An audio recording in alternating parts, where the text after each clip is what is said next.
पूर्वोत्तर के राज्य मणिपुर में पिछले कई दिनों से हिंसा जारी है। कई जिले हिंसा की जद में हैं। जब हम और आप अपना कामकाज पूरा कर रहे हैं या सोशल मीडिया पर चिट चैट कर रहे हैं, हो सकता है कि अपने आने वाले वीकेंड की तैयारी की प्लानिंग कर रहे हैं, तब हमारे ही देश का एक खूबसूरत राज्य हिंसा के ऐसे ज्वालामुखी पर बैठा है जो धधक रहा है। दो समुदायों के बीच की हिंसा इतनी ज्यादा बढ़ गई है कि ये ज्वालामुखी कभी भी फट सकता है। आभूषणों की भूमि कहे जाने वाले मणिपुर में गोला बारूद बम और हथियार भरपूर तरीके से इस्तेमाल किए जा रहे हैं। लेकिन हमारे ही देश के इस खूबसूरत राज्य को लेकर क्या कोई बात कर रहा है? क्या सही तरीके से कोई बात कर रहा है? आखिर ये हिंसा क्यों और कैसे शुरू हुई, इसके बारे में आज हम बात करेंगे और बात करना जरूरी भी है। नमस्कार, मैं हूं आपके साथ मेघना सचदेवा। आप मुझे देख रहे हैं लोकमत हिंदी पर। कुछ ही चैनल ऐसे हैं जहां पर मणिपुर को लेकर डिटेल रिपोर्टिंग हमने देखी होगी। हालांकि कुछ पत्रकारों ने हिम्मत की और मणिपुर में गए और हालातों को कवर किया।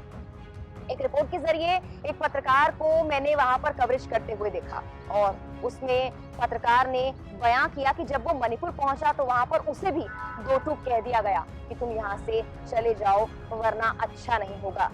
लेकिन उस पत्रकार ने हिम्मत दिखाई और अपने कैमरे में उन खौफजदा लोगों की तस्वीरें कैद की जो मणिपुर की हिंसा के बारे में सब कुछ बयां करने के लिए काफी थी। लेकिन सवाल यह है, क्या इन तस्वीरों को देखने के बाद भी हम मणिपुर के इस विवाद को सुलझाने के लिए प्रयास कर रहे हैं? चलिए आज आपको मणिपुर के बारे में सब कुछ बताते हैं। पेड़ पौधे, पर्वत, फूल और लहराते हुए पेड़ों, नदियां, ये सभी तस्वीरें मणिपुर की अब तक आपने देखी होंगी, क्योंकि यही मणिपुर की पहचान है। हमारे पूर्वोत्तर के सुंदर राज्य मणिपुर का ये दृश्य शायद आपने कभी देखा हो या नहीं, लेकिन अब जो दृश्य सामने आ रहा है वो सबको विचलित जरूर कर देगा, क्योंकि अब ये मणिपुर 3 मई की हिंसा के बाद बमबाजी, आगजनी और गोलीबारी की तस्वीरें ही देख रहा है। वहां पर 3 मई के बाद अब लगभग 50 दिन का वक्त होने वाला है और हिंसा लगातार हो रही है। हिंसा इतनी ज्यादा बढ़ गई है कि वहां पर जो समुदाय हैं वो आपस में ही एक दूसरे के दुश्मन बन गए हैं।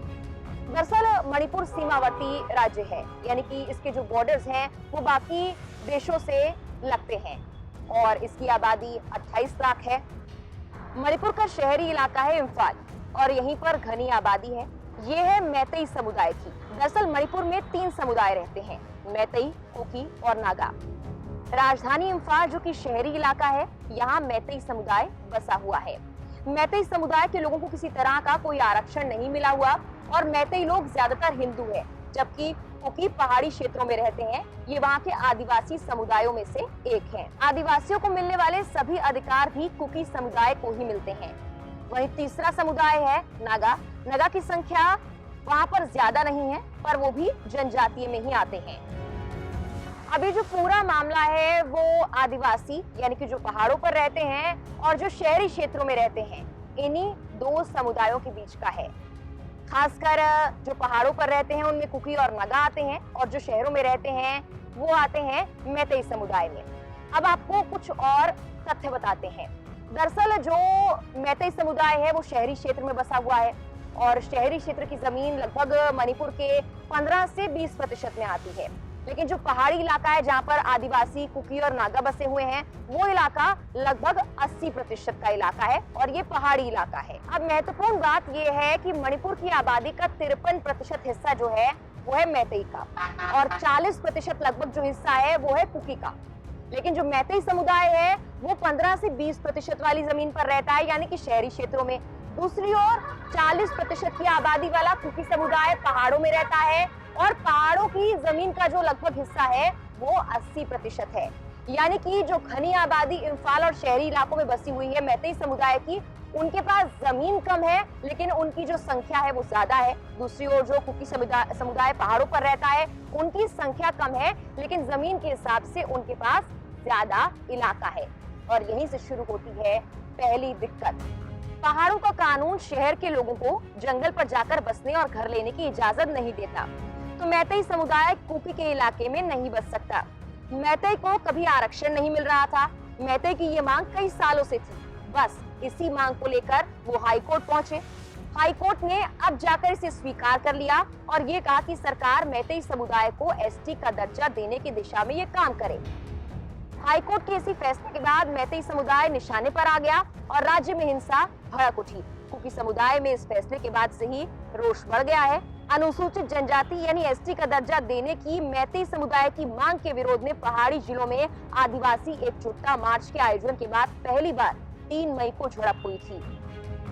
3 मई को जो हिंसा हुई उसकी वजह यही मानी जा रही है कि मैतेई समुदाय के पास कम जमीन है, लेकिन एसटी का दर्जा मिलने के बाद कुकी समुदाय ये मानता है कि उनको जमीन ज्यादा मिल जाएगी, उनकी संख्या भी ज्यादा है और मैतेई समुदाय को जब जमीन भी ज्यादा मिल जाएगी तो वो और ज्यादा ताकतवर हो जाएंगे।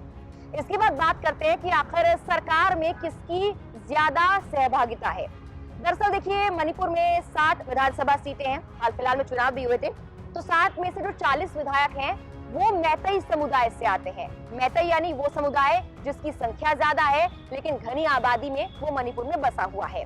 जब 40 विधायक मैतेई समुदाय से आते हैं, ऐसे में कुकी समुदाय को ये डर है कि सरकार में उनकी सहभागिता तो पहले से ज्यादा है और अब जमीन भी ज्यादा मिल जाएगी। एसटी का दर्जा मिलने के बाद वो पहाड़ी इलाकों में आकर रहने लगेंगे।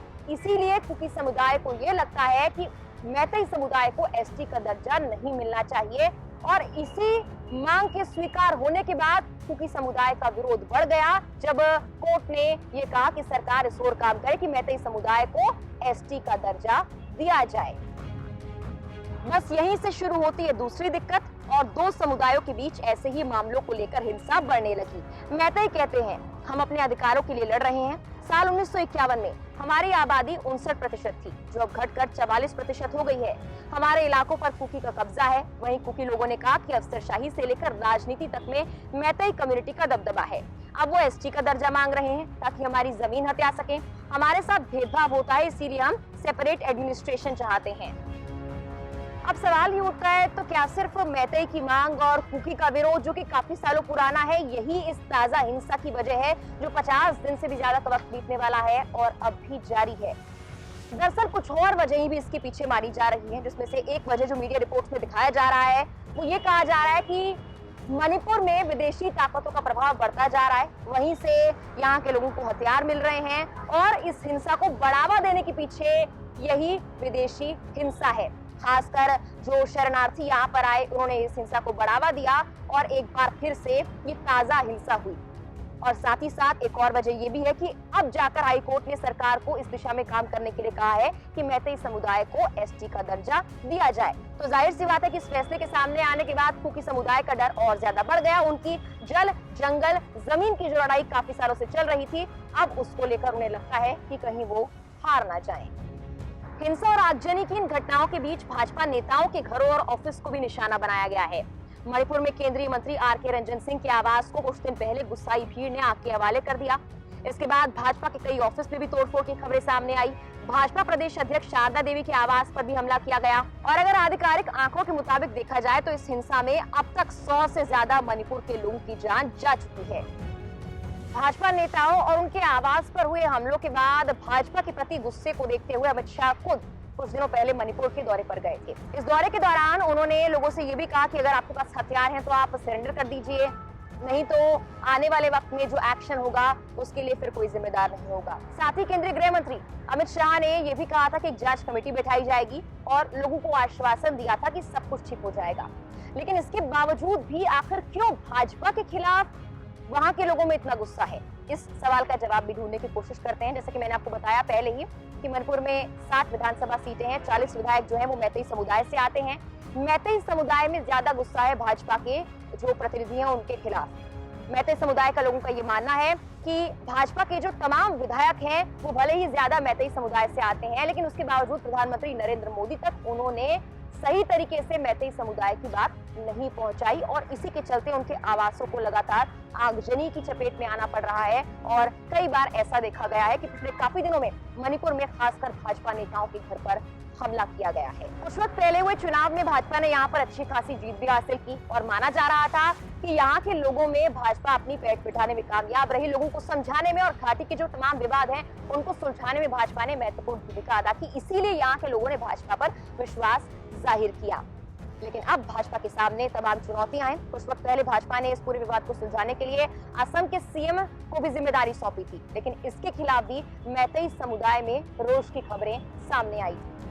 मणिपुर में सरकार समर्थक समूहों का ये कहना है कि जनजातीय समूह अपने हितों को साधने के लिए मुख्यमंत्री बीरेंद्र सिंह को हटाना चाहते हैं, क्योंकि उन्होंने ड्रग्स के खिलाफ जंग छेड़ रखी है। रिपोर्ट के मुताबिक प्रदेश में बीरेंद्र सिंह की सरकार अफीम की खेती को नष्ट कर रही है और कहा जा रहा है कि इसकी मार म्यांमार के अवैध प्रवासियों पर भी पड़ रही है।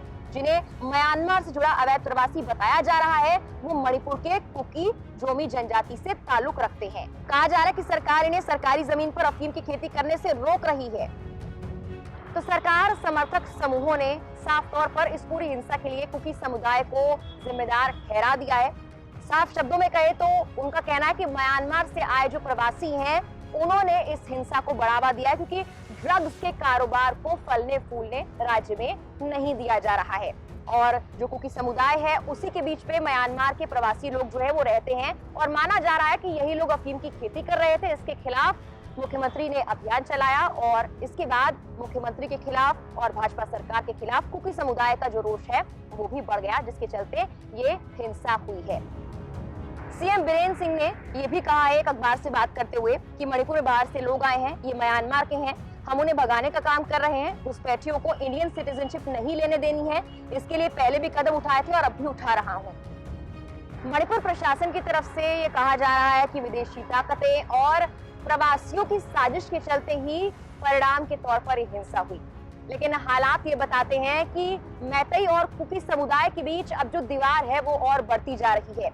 एक आंकड़ा आपको बताऊंगी कि पिछले कुछ वक्त में वहां पर हिंसा की कितनी घटनाएं हुई। उससे आप ये समझ सकते हैं कि अगर ये विदेशी ताकतों की साजिश है तो भी इसके लिए सरकार को ठोस कदम उठाना जरूरी है। और अगर ऐसा नहीं है तो मैतेई कुकी समुदाय के बीच जो हिंसा हुई है उसकी इतनी घटनाएं हैं कि सवाल ये उठता है कि आखिर इन घटनाओं में क्या सिर्फ प्रवासी म्यांमार से जो आए हैं वो शामिल हैं, या वाकई कुकी और मैतेई समुदाय के बीच जो फासला है उसके कारण ये हिंसा हो रही है। सरकारी आंकड़ों के मुताबिक मणिपुर में पिछले काफी दिनों में आगजनी की 4000 से ज्यादा घटनाएं हुई। अब तक 1040 आर्म्स, 13,601 गोला बारूद और 230 से ज्यादा बम रिकवर किए जा चुके हैं। हो सकता है यह आंकड़ा बढ़ भी गया हो। हिंसा के बाद 7,000 से ज्यादा लोगों को घर छोड़ने पर मजबूर होना पड़ा। इनका ठिकाना है रिलीफ कैंप। हमारे देश के खूबसूरत राज्य मणिपुर के हालात दिन ब दिन खराब होते जा रहे हैं। दिल्ली में जंतर मंतर पर मणिपुर की कुछ महिलाएं बैठी हैं। उनका कहना है कि ये दो भाइयों की लड़ाई जैसा है, इसमें सरकार हस्तक्षेप कर सकती है लेकिन सही तरीके से कर नहीं रही। लेकिन सरकार के दावे अलग हैं। उनका कहना है कि ड्रग्स और अफीम की खेती को रोकने के लिए जो अभियान सरकार ने चलाया उसके खिलाफ इस हिंसा को भड़काया गया है। सरकार के प्रतिनिधि लगातार वहां पर जा रहे हैं, लेकिन मैतेई समुदाय का गुस्सा अलग है और कुकी समुदाय का सरकार के प्रति गुस्सा अलग है। वहां से जो खबरें आ रही हैं वो भी अलग अलग हैं। हालांकि शुरुआती तौर पर जो जानकारी सामने आई वो यही थी कि वाकई वहां पर दो समुदायों के बीच की कई सालों की जो दीवार है वो अब और ज्यादा बढ़ती जा रही है। अब देखने वाली बात यह है कि आखिर सरकार के जो दावे हैं मणिपुर की हिंसा को लेकर, उसके बाद क्या हालात वहां पर ठीक होते हैं। वहीं आपको जानकारी के लिए ये भी बता दें कि विपक्षी पार्टियां लगातार सरकार पर हमलावर है। उनका कहना है कि सरकार इस ओर ध्यान नहीं दे रही है। फिलहाल के लिए इस वीडियो में इतना ही।